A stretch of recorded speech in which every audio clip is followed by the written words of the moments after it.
At the gallop! Ho!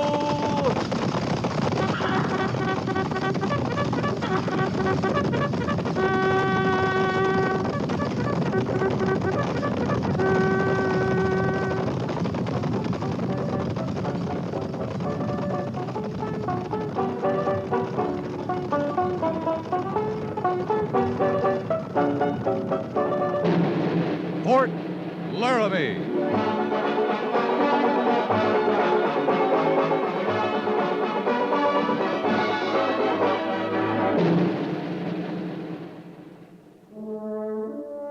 Fort Laramie, starring Raymond Burr as Captain Lee Quince. Specially transcribed tales of the dark and tragic ground of the wild frontier, the saga of fighting men who rode the rim of empire, and the dramatic story of Lee Quince, Captain of Cavalry.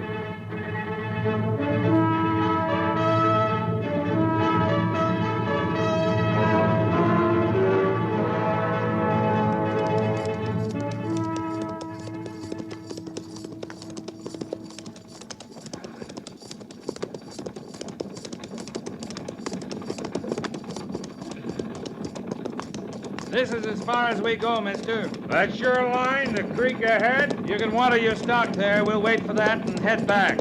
Fair enough. Whoa now! Whoa! Whoa! Slow it down back there. We're stopping a spell.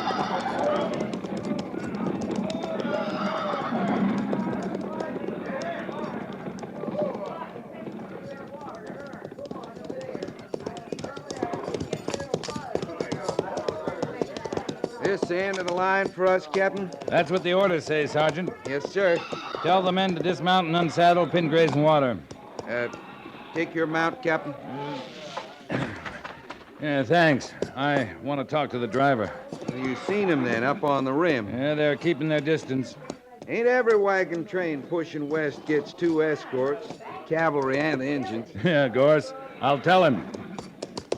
Dismount and unsaddle, pin graze and water. Dismount and unsaddle, pin graze and water. Come on now. Get over there. Mind your stock don't take on water too fast. You're planning to stick to the Oregon Trail, driver? I'd be a plain fool if I didn't. With them engines staring me down from the top of the canyon. No, I don't think they'll bother you. They're not hungry.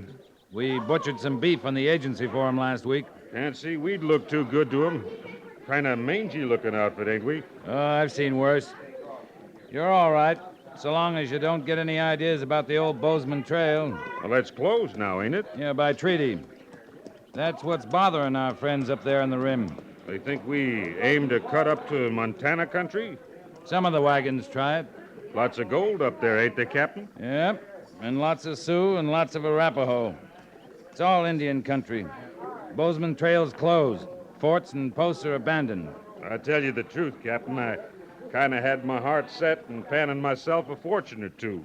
You wouldn't get to the first turn in that trail. Nope, I wouldn't. I know I wouldn't. Well, had my heart set in my own plot of ground in Oregon, too. Sure, you'll live longer. You, going up there to the rim, Captain? Talk to them Injuns? What for? Tell them to leave us be. That's reservation land they're on. They'll leave you be. Long as you set straight along the Oregon Trail. They haven't bothered a wagon train since the treaty. Well, I can wait till I settle in Oregon. Then maybe drop down to the motherlode country. If I want gold bad enough. Yeah, if you want it bad enough. You don't have it, do you, Captain? Have it? The itch. The fever that sets on a man. Makes him want to find gold more than anything. That kind of fever can get you killed, mister. Yes, sir. I bet it can. Well, don't you worry yourself about me, Captain. Me and this little wagon train are staying right smack on the Oregon Trail. Good. Oh, I'd watch my stock if I were you. There's alkali in these streams through here. Won't kill 'em, but too much will make 'em sick. I'll keep an eye on 'em. Well, good luck to you, mister. Well, thanks kindly, Captain. We're sure much obliged you rode this far with us. It's all right. We'll watch you out of sight. I'd like that. Yeah, that's if you get a move on. You're wasting daylight at this rate. Valuable stuff out here, mister. Kind of like gold, Captain? Yeah, kind of like gold.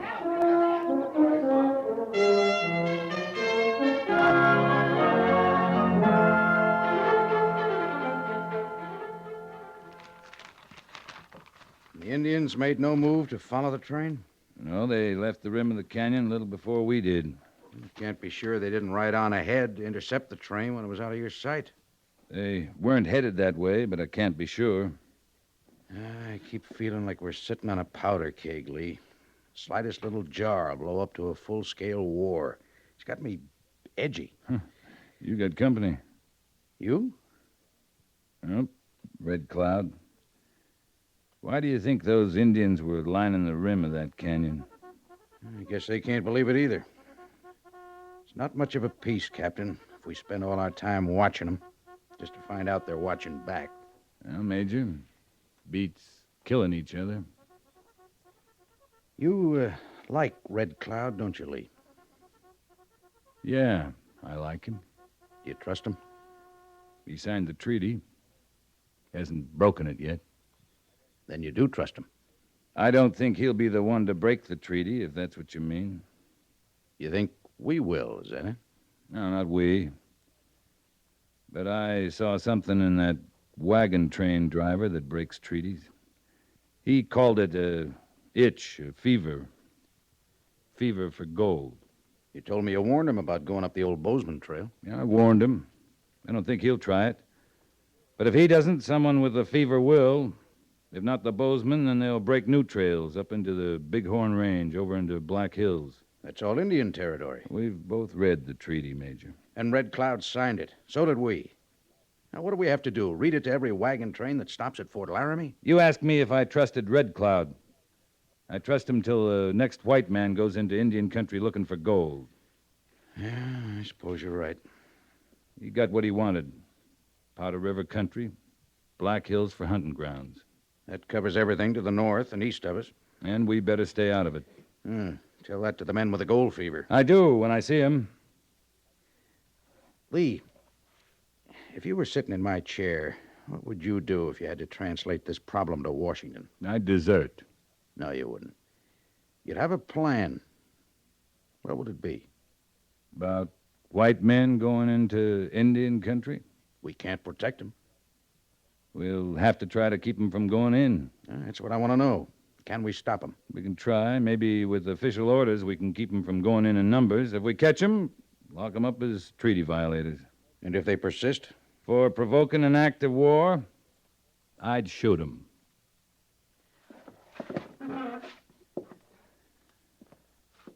I said you'd have a plan. All right. I'd start by redoubling our patrols all along the North Platte. We don't have the manpower. Let the infantry secure the garrison. I'll take a patrol out right now. Oh, you just got back. You're tired. Oh, I'm not tired. All right, the men are tired.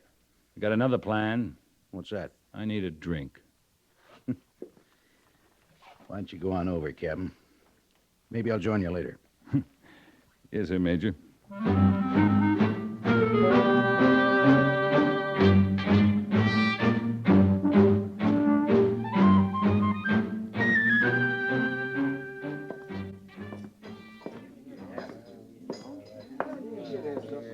Why, Lee, I didn't know you were back. Got back last night, Willa. You the barmaid here now? Dad's waiting on some trade in the store. Here. Help yourself. Did I say I wanted a drink? If you'd come to see me, you'd have come last night. It was late last night. That sounded a lot like an explanation, Lee. I guess I thought you wanted one. When you see me, it's because you want to see me. That's a good thing to know. Yeah, maybe it is. Are you finished with this? What's the matter? You running out of whiskey? Almost. Well, not Pliny. He doesn't run out. Not when he can still get his price. Oh, it isn't Dad. It's those men with him. What about him? What they're not drinking here, they're taking with them. Huh? Where they going? I don't know. But wherever it is, they must expect to stay a long time. Isn't 10 gallons of whiskey an awful lot, Lee? Couple of drinks of this whiskey's an awful lot. Say, Willa, you recollect that last shipment of boots we got in? I thought we put them in stock, but I cannot lay my hands on them. Aren't you going to speak to Lee, Dad? He can't see me, Willa, for the dollar signs in his eyes. Oh, well, good afternoon to you, Captain. His glass is empty, Willa. You offering me a drink on the house, Pliny? On the house? Well, I just naturally suppose you were buying your drinks, Captain. Dad. Of course, credit is available for an old friend like you, Captain. I trust you. That your idea of a compliment, Pliny? Oh, boots. That was it, wasn't it? Of course, boots. I came back here to ask about the boots. I don't know how you could miss them. They're right next to the cash box. Oh, my goodness, yes, of course, they must be there then. So you go right ahead, Captain. Just buy yourself another drink. I don't know what to do about him, except love him, in spite of himself. Well, you'll never be poor, Willa. And dowries are still in style, Lee. Yeah. Maybe I ask for that. Are you going to have that other drink? No, thanks. This one is on the house. Oh, you don't want to break his heart, do you, Willa? No, well, I've had enough. I'll see you, huh? Yeah, sure, Lee. Sure. Yes, boys. Hey, you, soldier. Boys, Hey, you. You talking to me, mister? I called you soldier, didn't I? This a friend of yours, Pliny? Well, he is spending quite a lot of money, Captain. Yeah, and I aim to spend a lot more. Maybe with you, soldier boy. I got nothing to sell, mister. Well, you might give him some information, couldn't you, Captain? He's such a good customer. You want to quit bobbing around in front of me? No offense, no, not the slightest bit of offense, excuse me. That's better. You want a drink, soldier? I'm in a hurry, mister. You must know this country pretty good. I'm looking for horses. Good uns. You're new here. New as today. Most of the settlers around here have horses. I said good horses. I seen the crowbait they pass off for horses over in Laramie village. I mean good uns. Strong. Take a lot of riding. That's what I want. Mm-hmm. How many? Oh, 4, say. Well, the Suter Ranch is about your best bet. It's a good day's ride from here. Which way? West. Due west. You can see the ranch house from the Oregon Trail. I ain't heading west. Then south, near Cheyenne. I ain't heading south. I can't help you, mister. You're not trying too hard, are you, soldier? Hard enough. Pliny, you'd better get your cash customer out of my way. Now, please, gentlemen, now, no roughhousing. This is a respectable place of business, you know. Now. I told you quit bobbing in here ever so often. I only meant to help. You got any more shoving around you want to do, mister? Yeah, kind of forgot my manners. Reckon you'd speak your piece better. You got paid for it. What are you trying to buy? A cracked skull? All right. I picked the wrong soldier. What's he so sore about? Well, he just misunderstood you now. Here, I'll help you pick up your money.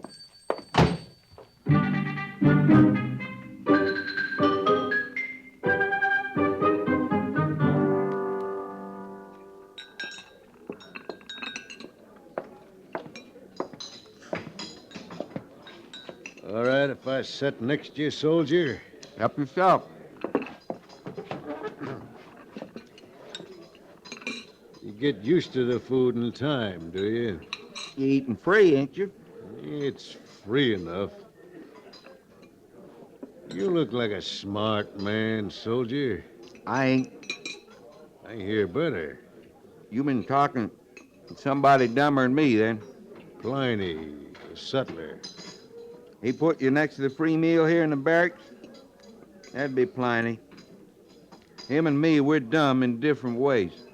He says you know all there is to know about horses. I've ridden him, eaten a few. That's all there is to know about him. Where are the best horses around here, soldier? Up in the cavalry stables. I'd like to lay my hands on 4 good ones. Well, now, you could try, but you might get yourself shot in trying. I'm talking about buying horses, not stealing them. I don't think the cavalry's got any horses for sale, mister. Are you trying to understand me, soldier? I'm trying harder to eat. How much money you make a month wearing those 3 stripes of yours? Now, that just plain took my appetite. A regular soldier makes 50 cents a day. I figure those stripes give you a bit more. You want to raise my pay? Is that it? I want 4 good horses. You get 'em for me. I'll see you get better than a raise. You just passing through, are you, mister? That's all. Don't worry about the money. I got it. What are you figuring on using horses for? Riding? 4 horses for riding. There's 2 of us. And it's hard riding. You won't get the money just asking questions, soldier. I guess I'd have to see that money. We're gonna do business, are we? You got a right price, we'll do business. This place you'd get the horses. It'd be near the fort. Near enough. Ranch. If I told you about it, you wouldn't need me. I wouldn't collect that money you're talking about. You're not dumb, soldier. You're not dumb a bit. Hey, look here. Well, you seen the money. Well, now, that ain't all money, mister. How do you mean? Some of them pouches, they just don't bulge right for silver. You see real good, don't you? Anybody tell you there's an assay office over in Laramie Village? They might have, if I'd asked. You want some advice, mister? I want some horses. You better not be finding gold in Indian country. There's a treaty now says you can't go in there. Is that a fact? Listen, of course, you got permission from the Indians.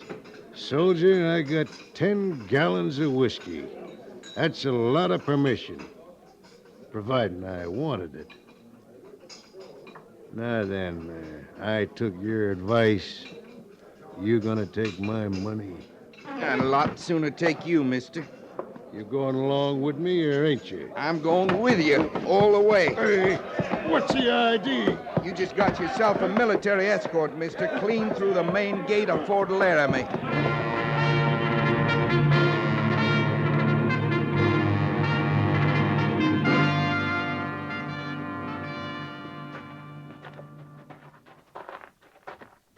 Well, Gorse, how'd you keep from roughing him up? Same way you did, I guess. Pliny and Miss Willis said you went plumb white keeping from hurting him. Yep. One of us should have busted him. He might have stuck around to preferred charges. Not this one. He didn't want any trouble, just horses.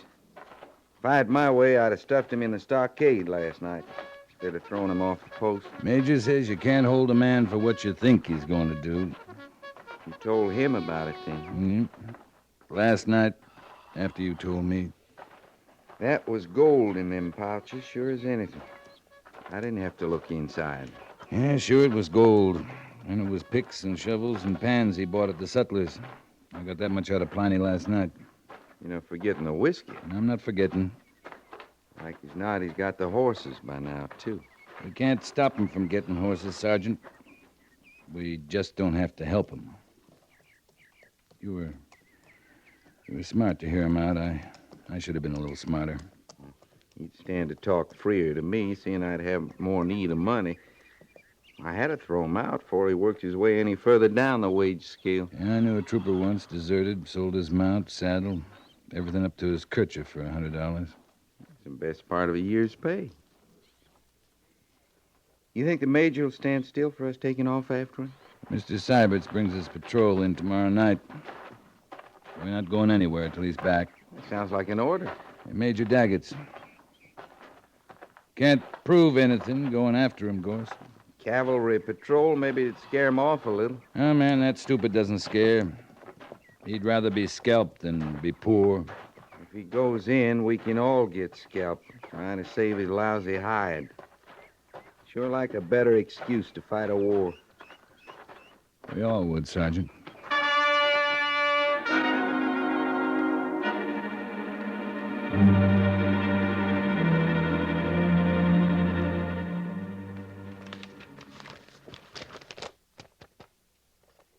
Right about there, sir.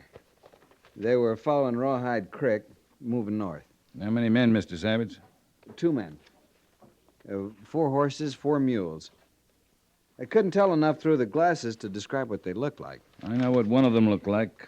We can't be sure of that, Captain. Mr. Syberts, you say you fired a signal at them. Can you be sure they heard it? They heard it, sir. I never took the glasses off them. And when we fired, they stopped and looked at us. The whole patrol made signs for them to come back. You think they saw you? Understood your signs? I know they saw us. One of them had field glasses, too. Kept them trained right on us as they started moving north again. Is that all, Lieutenant? That completes your report? That's all, sir. Except, well, I wish I could have stopped them from going in, sir. Well, you did all you could, Mr. Syberts. Thank you, Captain. Every bit you could, Lieutenant. Now go on, get some rest. That's an order. Yes, sir. Major, sir? Captain, sir?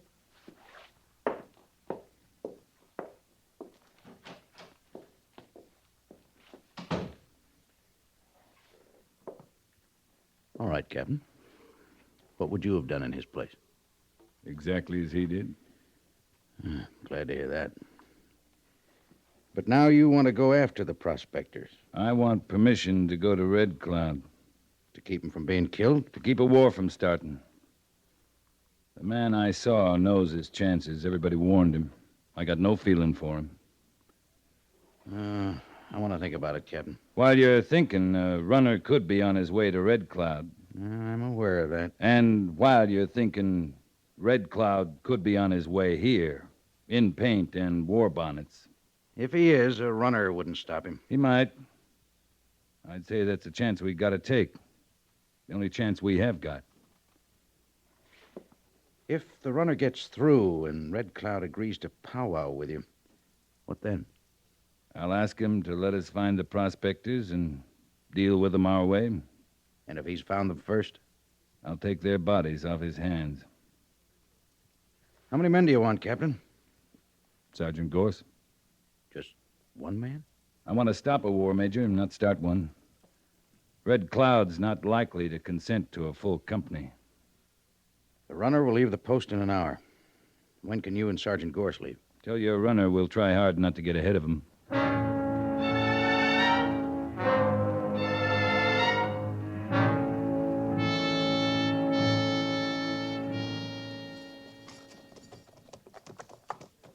That's Black Hills country ahead, ain't it, Captain?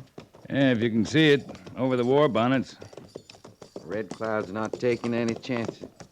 Would you, Gorse? No, sir, I wouldn't. I just keep hoping they're getting an eyeful of this white flag I'm toting. There in the hills, they got the best view. We just keep riding in? Yeah, as far as the stream.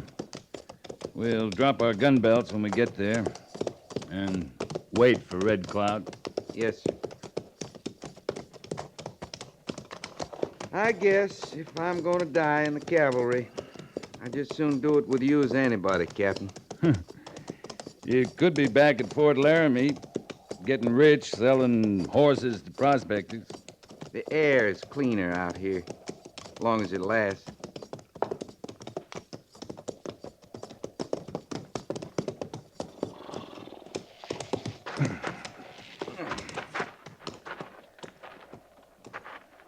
The gun belt, Gorse? Oh. How could I forget a little matter like that, you suppose?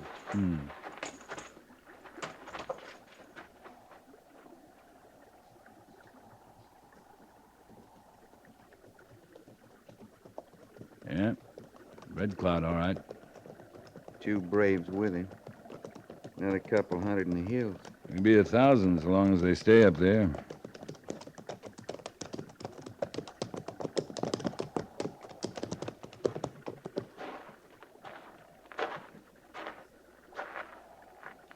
You honor our flag, Red Cloud.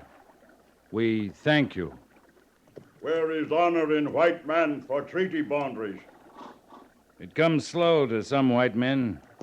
I came to ask your patience, Red Cloud. Patience stretches. In time, like an old hide, it breaks and is no more. Since we smoked the pipe, we've handed over your renegades to let your people deal with them. Bring white men here.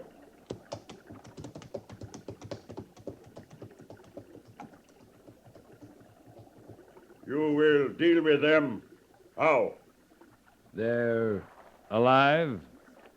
I did not come here to deliver dead men. Then they'll be put in the stockade and kept there. You have been our friend. Tell your people Red Cloud will not powwow again. Next time, warriors not stay in hills. Next time, white men, dead white men. I'll tell them, Red Cloud. I hope they listen.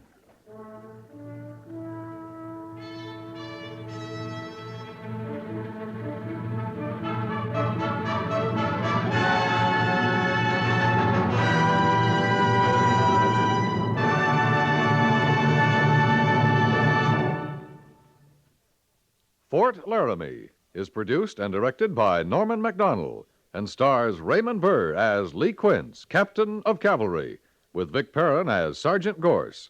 The script was specially written for Fort Laramie by Kathleen Height, with sound patterns by Bill James and Ray Kemper, musical supervision by Amerigo Marino. Featured in the cast were Jack Moyles and Harry Bartell, with Frank Gersel, Clayton Post, Howard McNear, Virginia Gregg, and Ralph Moody.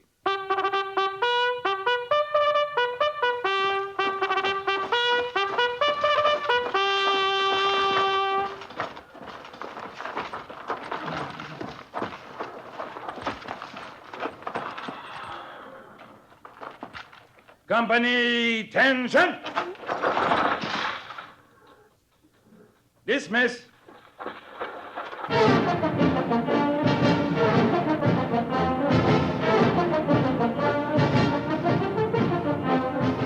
Next week, another transcribed story of the Northwest frontier and the troopers who fought under Lee Quince, Captain of Cavalry.